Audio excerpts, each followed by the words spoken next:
In the icy reaches of the north, where the wind howls like the lament of forgotten souls, there existed a shadowed world few dared to acknowledge.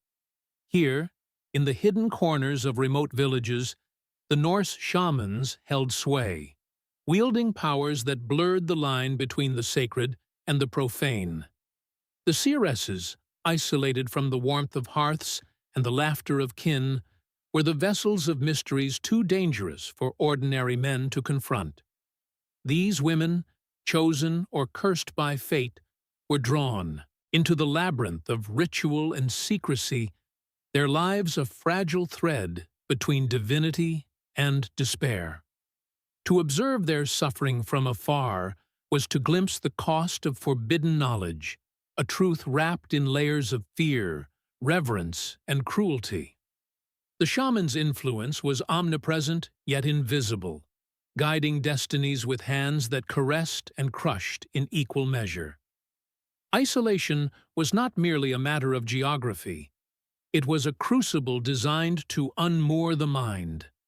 Sequestered in frozen cabins, often for months, the Seeresses were subjected to chants and incantations that called forth spirits whose intentions were as merciless as the northern winters. The boundaries between reality and the spectral realm blurred, leaving the women to wrestle with visions that defied comprehension. Their minds became arenas where gods and demons clashed, and the shamans, ever watchful, monitored the outcomes with cold, calculated precision. The villagers spoke of these women in hushed tones, half in awe, half in terror, recognizing that their insight could dictate the success of hunts, the fertility of crops, or the fate of kings. Yet this reverence came at a terrible price. The Seeresses were stripped of autonomy, their bodies and wills bent to the needs of ritual, often leaving scars invisible to the untrained eye, but etched deep within their spirits. It is impossible to overstate the psychological labyrinth these women navigated. Every whispered prophecy, every foreboding vision, was a double-edged sword, granting them power over their communities while binding them ever tighter to the will of the shamans. The shamans themselves thrived on this tension, their authority amplified by the fear and awe surrounding the Seeresses.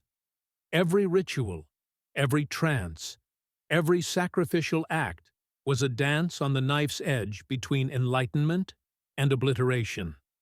As the northern lights cast their spectral glow over frozen forests and icy fjords, one could almost hear the echoes of those tormented souls, a chorus of whispers reminding the living that some knowledge is too potent, too perilous, to be wielded without consequence. If this chilling glimpse into the shadowed practices of Norse shamans stirs your curiosity or sends a shiver down your spine, share your thoughts in the comments below. Remember to like and subscribe for more journeys into the darkest corners of ancient history, where truth is stranger and far more terrifying than fiction. The isolation of the Seeresses was not a matter of mere tradition or superstition. It was a deliberate, painstaking strategy, meticulously designed to sever their ties to the ordinary world. Once removed from the familiarity of hearth and home, the Seeresses entered a realm where time itself seemed suspended, measured only by the rhythm of ritual and the cadence of their own uneasy breaths. The shamans believed that only in solitude could a woman's mind open fully to the ethereal currents that carried the whispers of gods, ancestors, and restless spirits. Every day of seclusion was a trial, every night a descent into visions that twisted reality into something unrecognizable, leaving the Seeresses unmoored from the comforting structures of ordinary existence. In these frozen, silent abodes, fear and anticipation were constant companions, as the women waited for signs that could appear in the flutter of shadows, the shape of smoke, or the distant call of a raven. The seclusion was physical as well as psychological. Small cabins, often placed near sacred groves or the periphery of villages, offered minimal comfort and no distractions from the inner labyrinth of the mind. Meals were sparse, carefully rationed to prevent distraction or lethargy, while the constant hum of incantations, chants, or the rhythmic beat of drums served as both anchor and tormentor. Isolation stripped away the ordinary, leaving the seeresses to grapple with the extraordinary alone. Even when fellow women were present, competition and hierarchy infused their interactions with tension. Each seeress was acutely aware that her visions were not her own. They belonged to the shamans, to the village, to a power structure that demanded obedience and exacted fear as payment. The mental toll of such enforced solitude was immense. Hours and days blurred into one another, dreams and waking life intertwining in a delicate, perilous dance.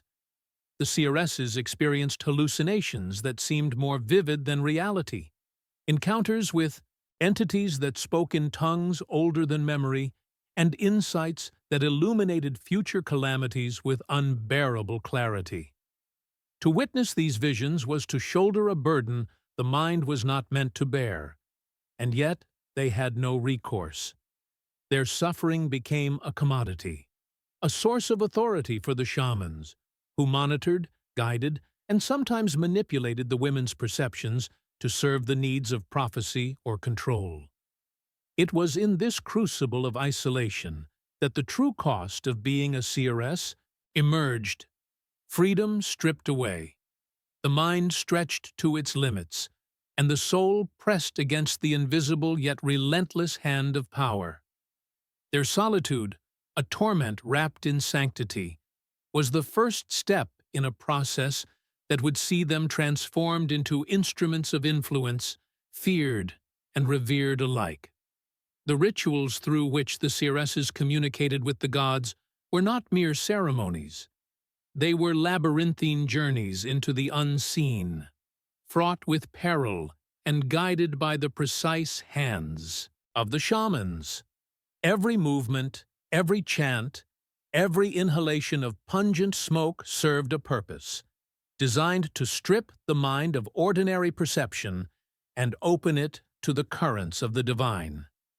The shamans, attuned to every quiver of the seeress's body, acted as both conductors and sentinels, ensuring that the woman's consciousness ventured where it must, and not where it dared to wander. Some rituals involved the consumption of herbs and substances that blurred the boundary between reality and hallucination, inducing visions that could illuminate the future or shatter the mind entirely.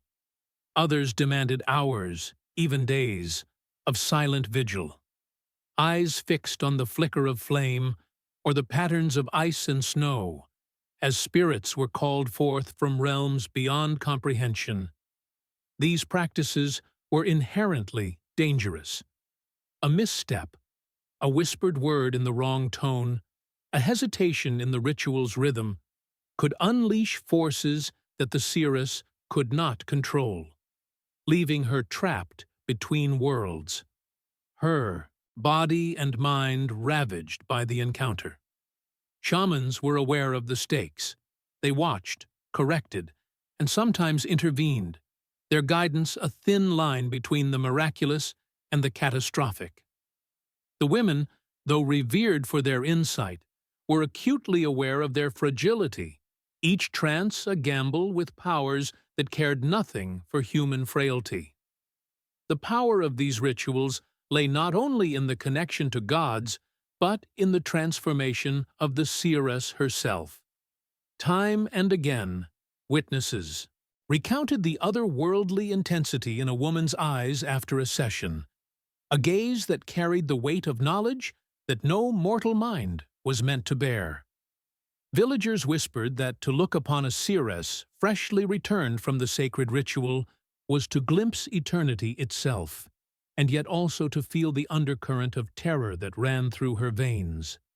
These rituals were designed to elevate and subjugate simultaneously, making the seeresses instruments of insight while keeping them bound to the will of those who controlled the rites. Even as their minds reached out toward divine truths, the shamans ensured that the seeresses remained tethered, their independence dissolved in the hypnotic cadence of chant, the precise gestures of the ritual, and the relentless vigilance of the overseers.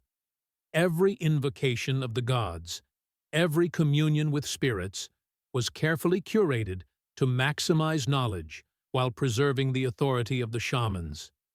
In this balance of reverence and oppression, the Seeresses became both revered oracles and silent victims, their extraordinary gifts inextricable from the suffering imposed by those who wielded power over them. The cost of forbidden knowledge revealed itself in the lives of the Seeresses in ways that were both visible and invisible.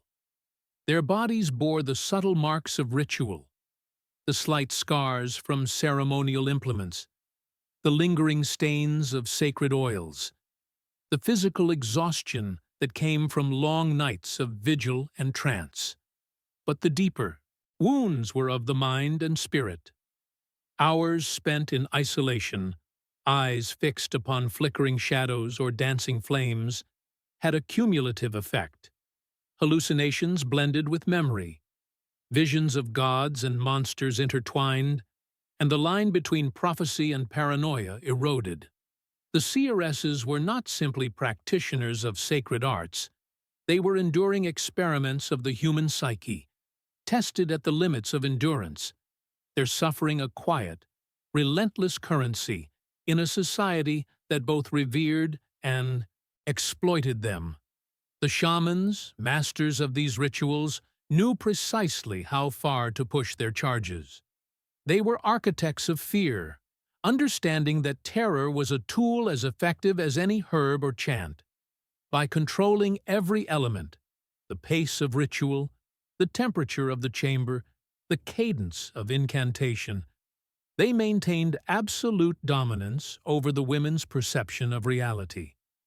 Even the villagers, who outwardly respected the seeresses, sensed the undercurrent of coercion that threaded through their exalted roles. Reverence and horror became inseparable, as the seeresses' insights carried the authority of divine connection, but were always tempered by the knowledge that stepping beyond the bounds set by the shamans could result in psychic collapse, or worse. Stories passed down through generations spoke in hushed tones of women driven to the brink by the weight of visions. Some were said to speak of futures that never came to pass, their minds fracturing under the tension of impossible knowledge. Others, having glimpsed truths too vast for human comprehension, withdrew into silence or succumbed to despair, leaving their bodies as empty vessels, their spirits scattered across the landscapes of ritual and superstition. The shamans viewed these outcomes pragmatically. The suffering of one seeress reinforced the authority of the institution and served as a cautionary tale for others. And yet, there was an eerie beauty in this darkness. The seeresses, for all their torment, were vessels of insight, intermediaries between mortal life and the divine, their anguish intertwined with revelation. The village's dependence on their prophecies bound the community in a delicate tension between fear and faith, a dance choreographed by those who understood the immense power of controlling both knowledge and terror. If this exploration of the brutal cost of Norse divination unsettles you or makes your curiosity burn brighter, share your thoughts in the comments below. What would it feel like to see the world through the eyes of someone forced to carry truths no one else could bear? The influence of the seeresses extended far beyond the flickering shadows of their isolated cabins. It seeped into the very fabric of the communities that relied on them. The visions they offered could dictate the outcome of hunts, the timing of raids, and even the succession of rulers. Leaders sought their counsel not merely for insight, but for legitimacy, and the weight of their predictions could shape entire villages, swaying hearts and minds in subtle yet profound ways. The seeresses, though bound and guided by shamans, became instruments through which unseen hands nudged the course of history. Every prophecy carried with it the potential for triumph or disaster, and those who interpreted it held the levers of power. Yet this influence was a double-edged sword. While the seeresses' visions granted authority to kings and chiefs, they also fostered fear and suspicion. Communities placed tremendous trust in the seeresses' words, and a misinterpreted prophecy could lead to ruin. Shamans, aware of this delicate balance, orchestrated the visions with care, ensuring that the knowledge revealed strengthened their own position while keeping the seeresses dependent, tethered to the mechanisms of ritual and obedience.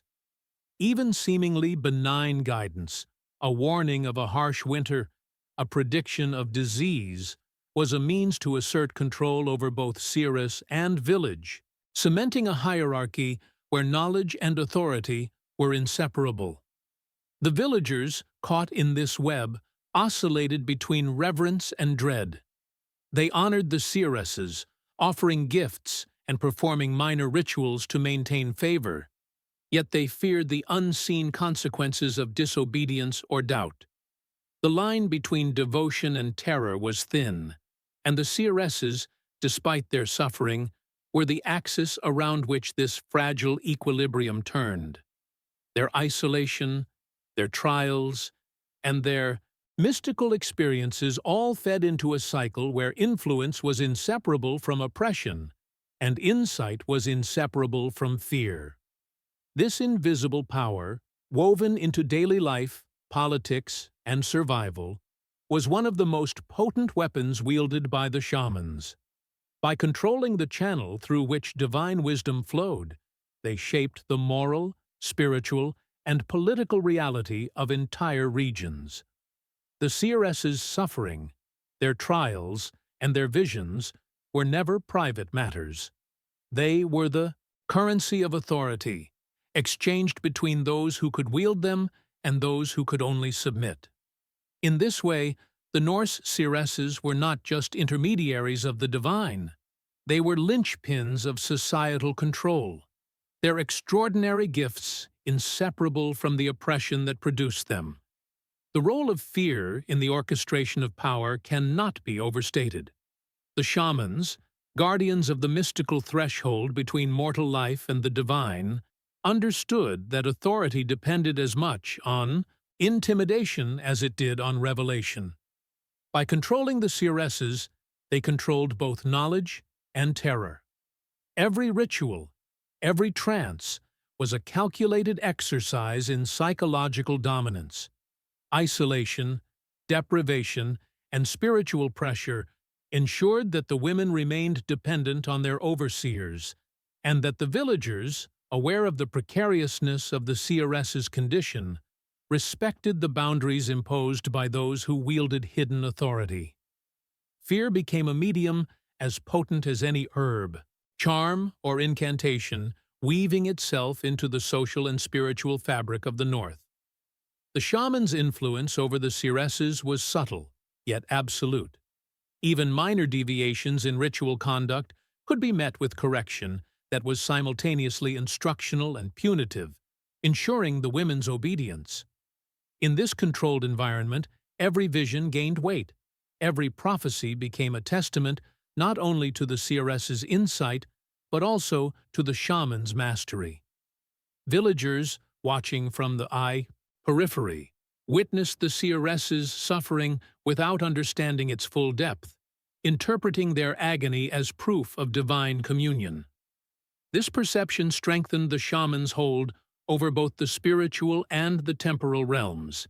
Yet beyond fear, manipulation extended into the very core of the seeresses' being. The shamans carefully curated the women's experiences, dictating which visions were explored, which insights were shared, and which remained hidden. In this way, the seeresses Supposed autonomy was an illusion. They were simultaneously empowered and imprisoned, their voices amplified yet constrained. It was a delicate balance, a psychological tightrope, where every act of guidance or correction reinforced the shaman's supremacy while deepening the seeress's dependence. The result was a system in which control was invisible yet pervasive. The seeresses became both instruments and symbols, vessels of sacred knowledge, conduits to the divine, and living reminders of the Ibitu, consequences of stepping beyond the boundaries set by those who knew the hidden rules of power.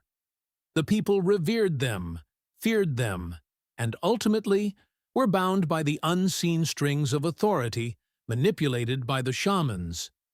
This orchestration of fear and reverence ensured that the spiritual hierarchy remained unchallenged, and that the true power of the North, both mystical and mundane, remained firmly in the hands of those who mastered the art of control.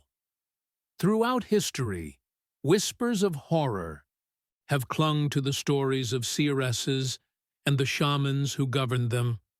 Legends spoke of women confined for weeks on end, their cabins shrouded in darkness save for the flickering light of a single oil lamp, chanting the names of gods until their voices cracked and bodies trembled. Some tales describe shamans compelling the seeresses to endure physical torments as part of the ritual, a test of endurance meant to break the body while liberating the mind. Others tell of psychological manipulations so subtle and pervasive that a seeress could not trust her own perceptions, unsure if a vision came from the divine or from the insidious control of those around her. These stories, though filtered through the centuries, hint at cruelty that went far beyond what ordinary humans could comprehend, leaving a lingering dread that colored every account of Norse divination. The atrocities were not always visible. Some seeresses suffered in silence, their agony hidden behind stoic faces or ritual masks. Shamans exploited every weakness: fear of spirits, doubt in one's own mind. Even the longing for human connection became tools for control. Villagers observed only fragments, an anguished cry, a sudden fall into trance, and interpreted them as signs of sacred communion, rather than the torment inflicted by those wielding power. Every prophecy carried a double meaning, every vision a subtle reminder of who truly commanded the ritual. The seeress's suffering became an invisible spectacle, a terrifying theater that reinforced the social hierarchy where obedience and fear were inseparable. These dark tales underscore a grim truth. The pursuit of knowledge, when entwined with absolute authority, can become a machinery of oppression. The shaman's dominion over the seeresses ensured that even those with the most extraordinary gifts were powerless in the face of orchestrated suffering. Yet, paradoxically, it was this suffering that granted the seeresses their feared and respected status. Their endurance, their visions, and their isolation became the very symbols that legitimized the shaman's control, leaving a legacy of terror entwined with reverence. If the harrowing experiences of these isolated women and the machinations of the shamans intrigue or unsettle you, leave a comment below. Consider what it would mean to wield divine insight while being ensnared by forces far greater than yourself. The legacy of these rituals stretched far beyond the immediate lives of the seeresses, leaving indelible marks on generations that followed. Communities carried forward the memory of fear and reverence, embedding it into their traditions, laws, and social structures. Even long after a seeress had passed, tales of her visions haunted the collective consciousness, influencing decisions, alliances, and rivalries.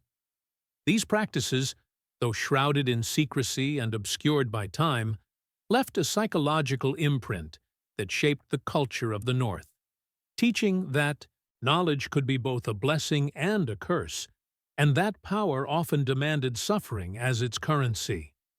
The isolation, the endurance of trance, and the relentless control exerted by shamans created patterns that persisted, subtly altering the perception of spirituality and authority. Children grew up hearing stories of women who communed with gods, yet were fragile vessels of pain. Villagers learned to interpret the world through the lens of omens and rituals, never fully disentangling faith from fear.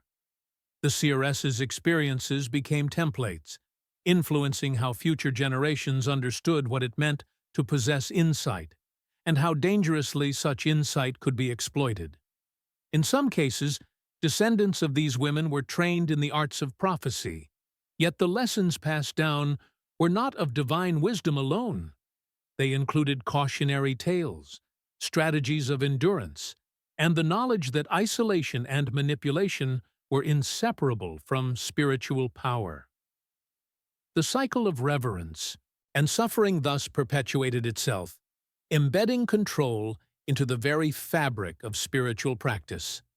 Shamans, recognizing the lasting potency of this system, continued to wield authority by subtly guiding rituals, shaping visions, and ensuring that the line between empowerment and subjugation remained blurred.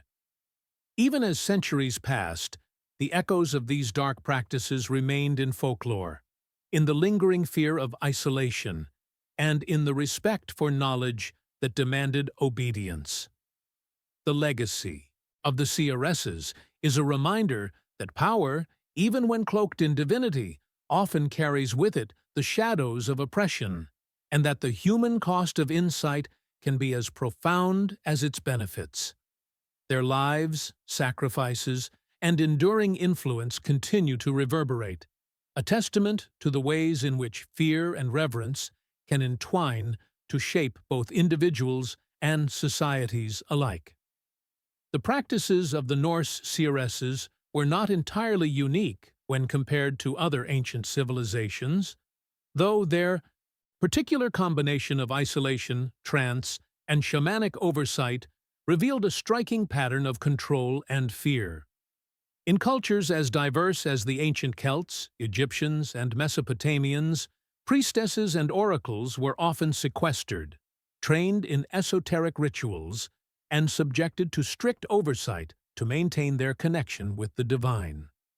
Yet the North possessed a distinct harshness, a cruelty shaped by the unforgiving landscape and the shamanic understanding that terror amplified. Reverence. Where other societies offered luxury or comfort to those who communed with gods, the Seeresses of the North were stripped to the essentials, their suffering woven into the very act of prophecy. These comparisons illuminate a broader truth. The intersection of knowledge, fear, and authority is not limited to any single culture. The isolation of those who perceive the unseen, the psychological manipulation required to maintain control over powerful insight, and the societal dependence on prophecy were tools wielded across time and space. Yet the Norse methods stand out for their relentlessness, a system designed to exact suffering while producing results that were simultaneously feared and respected. While in some regions, oracles enjoyed status and comfort.